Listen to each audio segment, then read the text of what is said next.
Trump has been interested in Venezuela for some time. Venezuela.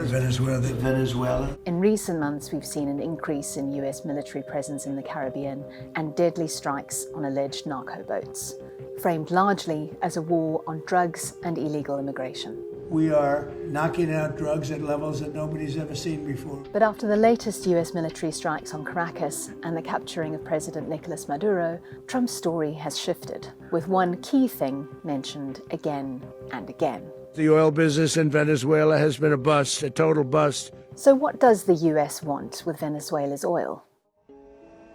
Venezuela is believed to have the largest oil reserves of any country in the world, around 300 billion barrels.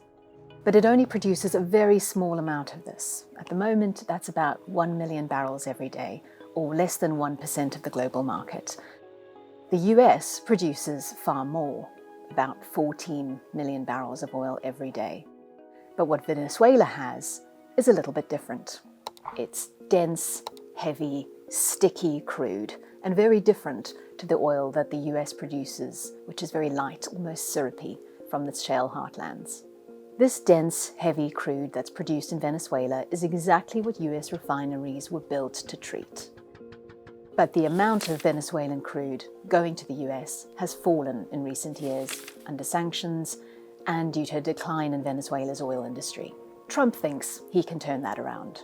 We're going to take back the oil that, frankly, we should have taken back a long time ago. This would mark a return for US oil companies to Venezuela. They had previously been involved in the country's oil industry, but after it was nationalized, they were moved out. Around 80% of Venezuela's crude production is exported to China. This is to repay huge loans which have been extended by China to the Venezuelan government. How things will progress for China and Venezuela's relationship in the future under a US regime remains to be seen. So can Trump really fix Venezuela's broken oil industry, as he says he will? One thing is for certain, it will cost a lot of money and it won't be a quick fix. Some have put this cost at around $185 billion over the next 14 years to return Venezuela's production to its late 90s heyday of around 3.5 million barrels of oil a day. We can see in previous regime changes that political upheaval and disruption can actually have a negative impact on oil production. At a time when so many countries are investing billions in going green, it's striking that Trump has made such a bold political move to increase fossil fuel production in a foreign country. This raises fresh questions over the US commitment to the climate agenda, particularly at a time when Trump is clamping down on renewable energy investment.